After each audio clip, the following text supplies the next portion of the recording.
오늘은 메시지 6번입니다. 메시지 6번을 제목을 선포해 보도록 하겠습니다. 생활에 있어서 깨어있고 봉사에 있어서 신실한. 네, 아주 간단합니다. 생활에 있어서 깨어있고 봉사에 있어서 신실한. 네. 그 메시지 6번은 짐시리 형제님이 교통하셨는데 서문에 약간 좀 길게 하셨어요. 요점만 제가 정리해서 소개해 드리도록 하겠습니다. 이제 메시지 6번에 왔다. 생활에 있어서 깨어있고 봉사에 있어서 신실합니다. 우리가 유념해야 할 것은 이번 훈련의 전체 주제이다. 하나님의 왕국의 실제 안에서 삶이다. 하나님의 왕국의 실제 안에서 살려면 우리는 두 방면을 가진 생활이 필요하다.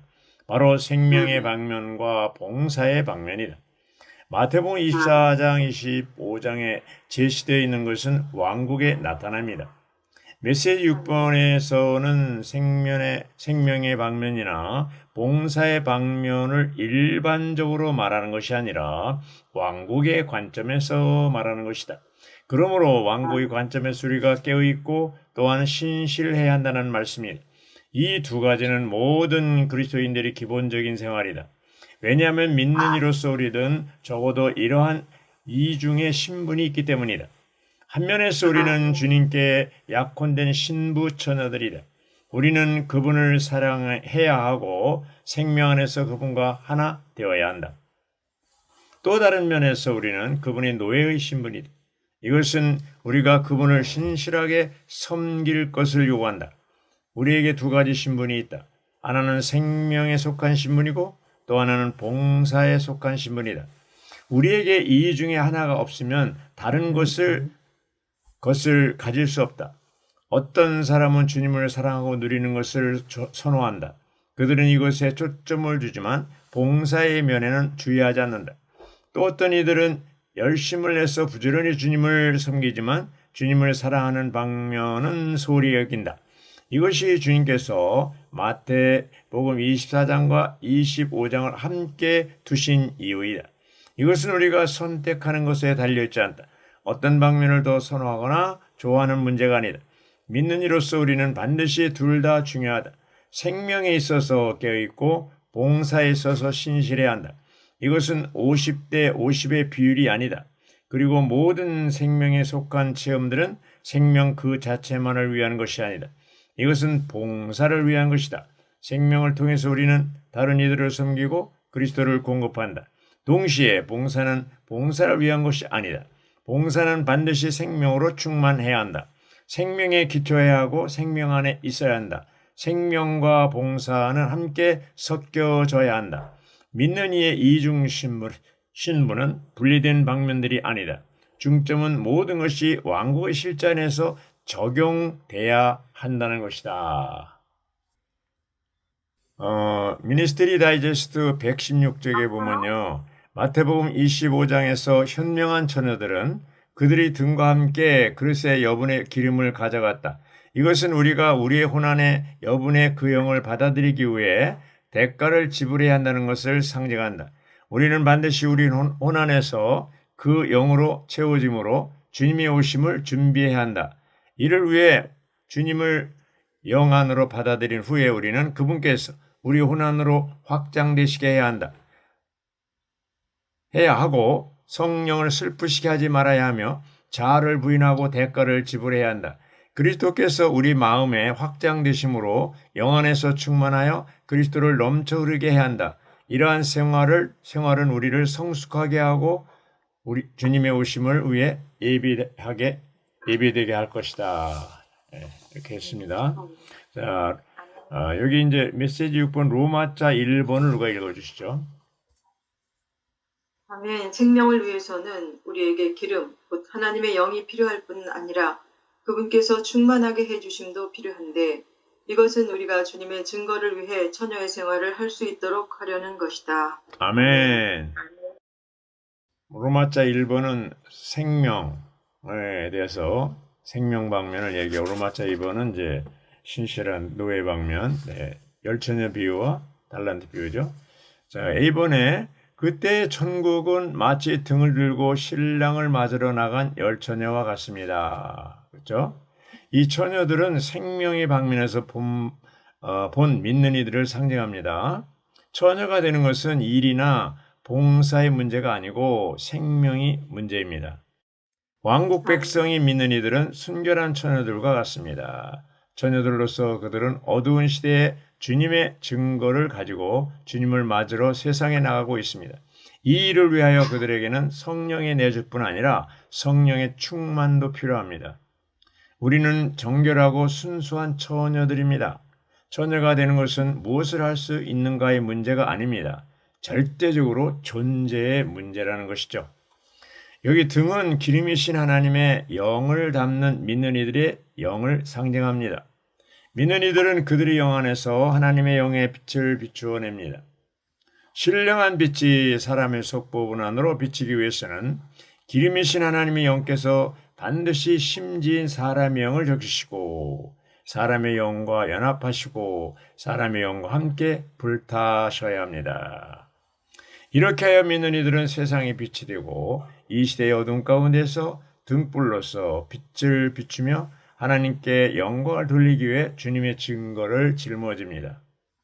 현명한 처녀들은 그들의 등과 함께 그릇에 기름을 가져갑니다.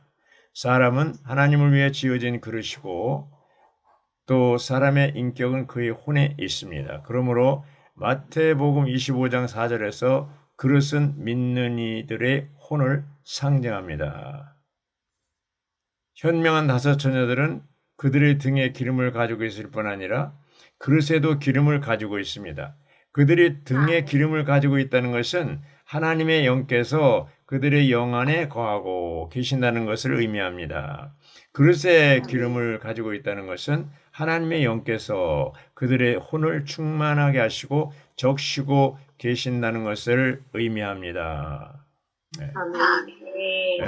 여기 이제 보면은 우리 혼 안에 여분의 기름이 있어야 한다는 것이죠. 마태복음 25장 9절에서 사십시오는 대가를 지불해야 하는 것을 가리킵니다. 성령의 충만을 얻으려면 세상을 버리고 자아를 처리하며 모든 것보다 주님을 더 사랑하고 그리스도를 위해 모든 것을 해로운 것으로 여기는 대가를 지불해야 합니다. 우리가 오늘 이런 대가를 지불하지 않는다면 부활한 후에라도 지불해야 할 것입니다. 우리가 대가를 지불하지 않는다면 여분의 성령을 얻지 못합니다. 우리의 긴급한 필요가 뭐냐? 과정을 거친 삼위 하나님의 완결이신 그 영을 더 많이 얻는 것이고 대가를 지불하여 우리의 온 존재를 적셔주시는 여분의 그 영을 사는 생활을 하는 것입니다. 이것이 이제 긴급한 필요입니다. 자, 누가 영문자 비번을 읽어주시죠? 우리는 대가를 지불하여 금 기름이신 그 영을 사기 위해 깨어 있어야 한다. 그럴 때 우리는 예수님의 증거를 위해 교회들에게 그 영을 공급하고 어린 양의 결혼 잔치에 참여하는 보상을 주님께 받게 될 것이다. 아멘. 감사합니다. 자, 우리 눈이 열려서 주님께 지극히 이제 귀한 분이라는 것을 볼 필요가 있습니다. 여기 이제 대가를 지불하는 거에서 12가지 항목이 쭉 나오는데요. 제가 이제 짤막짤막하게 이제 소개하겠습니다. 첫째는 주님이 지극히 존귀한 분이라는 걸 깨달아야 되고요. 우리는 그러기 때문에 그 존귀한 분 때문에 모든 것을 해로 여겨야 됩니다. 바울처럼. 또 우리는 매일 아침 주님으로 말미암아 다시 시작해야 됩니다. 그 처음의 시작이 바로 그리스도가 되어야 된다는 것이죠. 또한 우리는 죄들을 철저히 자백해야 됩니다. 우리가 죄를 자백할 때 주님은 미쁘시고 이로우사 우리 죄를 용서하신다고 했습니다. 우리는 자아를 부인하고 본 생명을 잃어야 합니다. 우리는 또 매일 매 시간 주님과의 교통 안에 머물러야 되는 거예요. 이제 노예는 다 잊어버리고 주님만 보는 사람이라고 그랬잖아요. 해바라기는 태양을 따라 움직입니다. 이제 어떤 사람은 하루 종일 TV만 보기 때문에 티바라기라고 할 수가 있죠. 그래서 우리는 우리의 시간을 아끼고 우리의 힘을 들여서 하나님의 거룩한 말씀으로 적셔져야 합니다. 왜냐하면 모든 성령 하나님께서 숨을 내쉬고 말씀하셨기 때문입니다. 그래서 이제 우리는 우리 기도 생활을 위해 깨어 있고 경계하고 시간을 아껴 기도해야 합니다. 우리는 싸우는 기도를 위해 성천 안에 있어야 합니다. 그 여덟 번째 뭐냐면 우리는 이 악한 날에 시간을 아껴야 되는데 시간을 아끼는 이유는 뭐냐면은 바로 성령으로 충만하기 위해서 그렇습니다. 깨어 있다는 것은 시간을 낭비하지 않는 것이고 기름을 사는 것이라고 했습니다. 기름을 사는 것이 시간을 아끼는 최상의 길이라고 했습니다. 최상의 길. 우리는 나쁘고 부패한 말, 남을 해치거나 남에게 손상을 입히는 말이나 가치 없는 말을 해서는 안 됩니다. 왜냐하면 그것은 성령을 슬프게 하는 것이기 때문에 그렇습니다. 그래서 우리는 어떤 말을 해야 되냐? 은혜로운 말, 건축하는 말, 그렇죠? 사랑스러운 말, 이런 것을 해야 됩니다. 이것이 에베소 4장 29절 30절에 있는 말씀입니다. 우리 안에 계신 성령이 성령을 슬프게 해서는 안 되는데 우리가 슬프다는 것은 그분께서 슬퍼하신다는 겁니다. 네, 그렇죠? 우리는 그 영을 끄지 말아야 됩니다. 그 영을 끄지 않는 게 뭐예요? 항상 기뻐하고 끊임없이 기도하고 모든 일에 감사하는 생활하는 것을 말하고 있습니다. 중요한 것은 뭡니까? 우리는 연합된 영을 따라 살고 활동하고 행동하고 일하고 처신해야 합니다. 신약 성경에서 거의 마지막 명령은 영을 따라 행하는 것이라고 했습니다. 영을 따라 행하고 처신하려면 큰 대가를 지불해야 합니다. 갈라디아 5장 16절 25절에 보면은 거기 연합된 영 안에서 살고 행하고 처신하라고 명령하고 있습니다. 마지막 12번째, 우리는 그리스도의 몸의 공급인 예수 그리스도의 영이 넘치는 공급으로 채워져야 합니다. 그렇게 채워질 때 우리를 통해서 그리스도가 확대되기 때문입니다. 이제 자매님들 특히 전화할 때 긴 통화를 한다거나 또 형제들 신문 읽을 때 시간을 너무 많이 허비한다거나 있어는 안 된다는 것이죠. 저는 신문은 봐요. 그런데 제목만 싹싹 보고 이제 끝나는 거죠. 5분이면 끝납니다. 자, 로마자 2번을 누가 읽어주시죠? 아멘. 봉사 곧 일을 위해서 우리에게 영적 은사인 달란트가 필요한데 이것은 주님께서 성취하려고 하시는 것을 우리가 성취하기 위한 착한 노예로 장비되기 위한 것이다. 아멘. 이제 봉사의 방면을 얘기하고 있습니다. 이제 달란트는 뭐 영적 은사를 말하잖아요.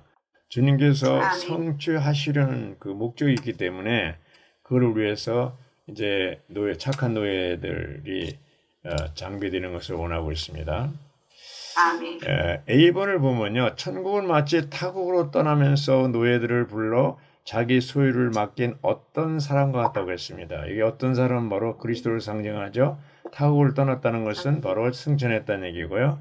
그가 승천하기 전에 노예들에게 각자의 재능에 따라 달란트를 줬죠. 한 사람은 5달란트, 한 사람은 2달란트, 한 사람은 1달란트를 주고 승천하신 것이죠. 승천했습니다. 그래서 여기서 볼 때 이 달란트 비유는 영적인 은사를 상징한다고 했잖아요. 달란트를 받지 않은 사람이 있어요, 없어요? 없어요. 다 거듭난 모든 믿는 이들은 다 은사를 받았습니다. 은사를 받았습니다. 여기 노예들은 봉사의 방면에서 본 믿는 이들을 상징한다고 그랬고요. 자기 소유는 모든 믿는 이들로 이루어진 교회를 상징하며 그들은 하나님의 집안 식구들이라고 했습니다. 노예들에게 맡겨진 주님의 소유에는 복음, 진리, 믿는 이들입니다. 이 믿는 이들은 하나님의 소유입니다. 그렇죠? 또한 그분의 집안 식구들이라고 할 수 있습니다. 이제 여기 달란트는 영적 은사를 상징합니다. 생명에 있어서 그 영으로 충만하게 됨으로써 우리는 봉사에서 영적인 은사를 사용할 수 있게 되며 봉사에서의 영적인 은사는 생명에 있어서 그 영으로 충만하게 되는 것과 조화를 이루는데 이것은 우리가 그리스도의 온전한 지체가 되기 위한 것입니다. 예. 아멘. 이제 그리스도의 온전한 지체가 되려면 이 두 방면, 생명의 방면과 봉사의 방면의 조화를 이루는 그런 것을 말하고 있습니다. 여기 이제 열천의 비유에서 기름은 하나님의 영을 상징하고 이 비유에서 달란트는 영적 은사들을 상징합니다. 그랬어요. 여기 이제 달란트 비유, 영적 은사들을 얘기할 때 오순절파에서는 이 성령을 얘기할 때 방언을 하고 신유, 병을 고치고 기적을 행하는 이런 것이 있어야만 영적 은사를 받았다고 얘기하는데 이건 잘못된 것이죠. 우리가 그리스도를 더 누리면 누릴수록 더 많은 은사가 이제 개발되고 여기 이제 그 영의 은사가 우리 안에 더 증가된다는 것을 알 수 있습니다. 네 주인의 기쁨은 오는 왕국에서 주님을 누리는 것을 의미하며 주님을 신실히 여기는 것에 대한 보상으로서 우리에게 주어집니다. 이것은 외적인 지위가 아니라 내적인 만족을 가리킵니다. 주님의 기쁨에 참여하는 것은 가장 큰 보상이에요. 주님의 기쁨에 가장 큰 보상이 뭐라고 그랬어요? 가장 큰 보상? 주님의 기쁨에 참여하는 것. 네. 참여하는 것이 오는 왕국 안에서의 영광과 지위보다 더 좋은 것이 바로 주님의 기쁨에 참여하는 것입니다. 이제 이 시대에 우리는 주님의 은사를 사용하여 사람들을 구원하고 그분의 풍성을 사람들에게 공급해야 합니다. 주님이 우리에게 주신 은사는 뭐예요? 나만 뭐 이렇게 누리라는 게 아니고 다른 사람에게 그리스도를 공급하라는 것이죠. 예. 그러신 우리에게는 내적인 기름이 필요하고 노예인 우리에게는 외적으로 달란트가 필요합니다. 때로 우리는 외적으로 너무나 활동적이어서 내적인 새롭게 됨을 소홀히 하거나 또 어떤 때는 속생명이 너무 주요하기 때문에 충분히 일하지 않습니다. 자, 누가 B번을 읽어주실래요? B번. 영문자 B번. 아멘. 주님을 섬기고자 하는 우리의 내적 동기는 그분에 대한 우리의 사랑이다. 네. 아멘. 자, 우리가 믿음으로 주님을 영접했습니다. 믿음으로 주님을 영접했습니다. 우리 안에 주님이 들어오셨는데 그분은 뭐에 들어오실 때 그 신성한 생명을 우리가 받았는데 그 생명 안에 뭐예요? 그분의 본성, 속성이 있습니다. 그것이 대표적인 게 사랑이죠. 또 거룩이고 의이고 빛인데 여기서 이제 주님을 섬기려고 하는 사람들은 우리의 내적 동기는 바로 그분이 우리를 먼저 사랑하셨기 때문에 그분에 대한 우리의 사랑이 주님을 섬기는 데 가장 중요합니다. 요한복음 21장에 보면 네가 나를 사랑하느냐 이렇게 주님이 물었죠. 베드로에게. 그럴 때 사랑한다고 주님이 아신다고 얘기하니까 그럼 내 어린 양을 먹이고 내 양을 치고 내 병든 양을 먹이라고 얘기하셨습니다. 자, C번을 누가 읽어주시죠? 영문자 C번. 우리가 주님을 섬기는 것은 항상 축복의 근원이신 그분에게서 비롯되어야 하고 수단과 능력이신 그분을 통해 이루어져야 하며 그분의 영광을 위해 그분께로 돌아가야 한다. 아멘. 아멘. 자, 우리가 주님을 섬기는 것이 항상 축복의 근원으로 돌아가야 된다는 것이죠. D번을 보면 우리는 몸의 지체들과 동역함으로써 동역하는 걸 얘기합니다. 이 동역하지 않는다면 이제 교회가 건축되지 않잖아요. 여기 이제 영문자 2번을 누가 읽어주시죠? 영문자 2번. 아멘. 우리는 그리스도로 다른 사람들을 섬기고 은혜이신 그리스도를 그들에게 공급함으로써 주님의 은사를 사용하여 교회를 건축해야 한다. 네. 아멘. 이제 은사를 사용해서 교회를 건축하는 것인데 어떻게 해야 하면 그리스도를 다른 사람들에게 공급하는 게 그게 섬기는 거잖아요. 예. 그래서 우리는 하나님의 복음에 수고하는 세상들로서 봉사하고 죄인들을 구원하고 하나님께서 기쁘게 받으실 만한 희생 제물을 드리고 결국에는 그들을 그리스도 안에서 충분히 성장한 사람으로 드려야 된다. 이게 뭐예요? 생량 교훈이잖아요. 낳고 기르고 가르치고 그래서 하나님께 드리는 그렇죠? 그래서 저는 1985년 이후 지금까지 생량 교훈을 멈춘 적이 없습니다. 예. 그리고 이제 제 때 다른 사람에게 제때 그리스도를 공급하는 것이 이제 바로 제때가 뭐예요? 여러 가지 각종 집회라고 그랬잖아요. 예, 여기 보면 비번에 작은 비번에 보면 우리는 각종 집회에서 말하는 습관을 세워야 된다. 그래서 이 제때 양식을 공급해야 된다. 예, 이겁니다. 여기 이제 24장 45절에 보니까 거기 신실하고 현명한 노예가 되어 주인이 맡긴 집안 식구들에게 제때 양식을 나눠줄 사람이 누구입니까? 이렇게 됐습니다. 여기 집안 식구들, 이것은 교회 성도들을 가리키는데 교회는 주님의 집이자 가족이라고 볼 수가 있습니다. 그래서 우리는 뭐예요? 때를 얻든지 못 얻든지 모든 종류의 사람들에게 그리스도를 공급해야 됩니다. 이제 주님은 승천하시기 전에 교회를 위해서 은사들을 주셨는데, 그렇죠? 에베소 4장 11절부터 16절까지요. 두 가지를 맡기셨는데 하나는 그분의 소유이고 다른 하나는 달란트입니다. 그래서 오늘 우리는 교회를 우리의 소유, 우리의 몫으로 가질 뿐 아니라 그 교회 은사를 사용해서 교회 모든 성도들에게 공급하는 이런 훈련을 해야 됩니다. 아주 필사적으로 말하는 각종 집회에서 말하는 훈련을 해야 된다는 것이죠. 그래서 고린도전서 14장에 신원에 대해서 얘기했는데 그때 고린도 교회 성도들은 집회 오기 전에 이미 찬송시, 계시, 다른 언어 통역을 가지고 있었다고 그랬어요.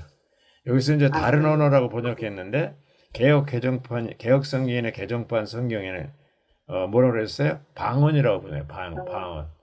예. 킹 제임스 버전은 타 언어라고 해서 타 언어. 이 방언이라는 것은 잘못된 번역이라고 볼 수 있어요. 그래서 오늘날 방언이 오순절파에서는 성령을 받은 증거가 방언 안 하면은 방언 못하면 성령 못 받았다. 이렇게까지 억지를 부리는데 그 방언을 어떤 사람이 분석했는데 방언이라는 건 알아들을 수 있어야 되고 통역이 없으면 말하지 말라고 그랬어요. 아멘. 예, 근데 이제 그 방언하고 막 그러는 걸 볼 때 귀신이 말하는 건 나죠. 어떤 사람 극단적으로 이 방언이 오늘날 귀신이 말하는 거라고 그랬어요. 알아듣지도 못하는 말. 이렇게 해서는 안 됩니다. 알아듣는 5마디가 1만 마디의 방언보다 낫다고 했습니다. 그래서 우리가 정말 주 회복 안에 이런 말씀에 대해서 우리가 평소에 주중에 추구하고 누려서 집회 와서 이렇게 말하는 것, 그것이 전부는 아니죠. 생활이 더 중요하죠. 또 로마서에 보면은 손님 접대하는 거, 또 이렇게 목양하는 것도 다 포함해서 은사라고 얘기했습니다. 우리는 우리 아버지 하나님의 사랑하며 용서하는 마음과 우리 구주 그리스도의 목양하며 찾는 영을 가지고 사람들을 돌봐야 됩니다. 우리가 그리스도의 몸의 건축을 위해 무엇이든 무엇을 하든 사랑이 가장 뛰어난 길이라고 했습니다. 네. 자, 이제 F번을 누가 읽어주시죠? F번. 안에서 우리가 주님의 위해 일하고 수고하는 것은 우리의 타고난 생명이나 천연적인 재능에 의한 것이 아니라 주님의 부활 생명과 능력에 의한 것이다. 부활이 우리가 하나님을 섬기는 데 있어서 영원한 원칙이다. 아멘. 주님을 섬기는 데 있어서 영원한 원칙이 뭘까요? 부활입니다. 부활의 영원한 원칙이 부활 능력, 부활 생명입니다. 그래서 이 부활 생명, 부활 능력이 없으면 우리는 주님을 섬길 수가 없습니다. 아멘. 땅은 이 세상을 상징하는데 세상 사람들은 세상적인 것들에 취해 있고 마취되어 있는데 우리는 그런 그 세상 사람들과 같이 해서는 안 되고 주님을 바라보며 영을 매일 이제 그리스도를 사는 대가를 지불해서 그리스도를 살고 영으로 충만해서 교회를 섬겨야 됩니다. 생명 주신 영께서 삼일 하나님의 실제이고 부활의 실제이며 그리스도의 몸의 실제이기 때문입니다. 우리는 우리가 아무것도 아니고 아무것도 없으며 아무것도 할 수 없다는 것을 반드시 인정해야 합니다. 인정해야 합니다. 우리는 반드시 자신이 완전히 쓸모없다는 것을 확신할 정도로 우리 자신을 끝내야 합니다. 천연적인 거, 옛사람에 속한 것은 다 쓸모없는 거죠. 그것으로 봉사하면 다 문제만 일으킵니다.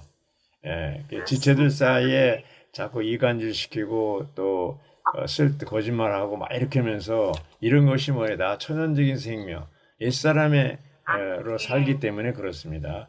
근데 그런 것들은 다 쓸모없는 거 끝내야 될 거예요. 오직 생명 주시는 영이 영이신 그리스도께서 부활하신 그리스도께서 우리 안에서 사심으로 그분은 우리가 스스로 결코 할 수 없는 것들을 할 수 있도록 하십니다.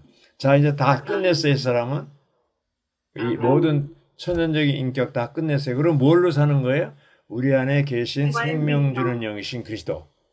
그분의 인격으로 사는 것을 얘기합니다. 그것은 뭐예요? 마치 과거에는 호롱불이나 촛불을 썼는데 지금은 전기를 사용하잖아요. 모든 전기 기구는 뭐예요? 전기하고 연결돼야만 작동합니다. 우리가 이제 옛사람 끝냈고 이제 그리스도로 생명 주는 영이신 그리스도 우리 안에 사시는 그리스도로 산다는 얘기는 그분과 연결되고 연합되고 합병되어서 그분의 생명으로 그분의 본성으로 그분의 인격으로 사는 것을 말하고 있습니다. 지휘번을 누가 읽어주시죠? 우리는 주님의 부활 생명 안에서 주님의 부활 능력으로 주님을 위해 수고하는 것이 결코 헛되지 않으며 하나님의 영원한 목적을 성취하는 결과를 가져온다는 것을 알고 항상 주님의 일을 더욱 많이 해야 합니다. 아멘. 부활 생명 안에서 부활 능력으로 주님의 일을 하는데 거기 고린도전서 15장 58절 소개했잖아요. 제가 읽겠습니다.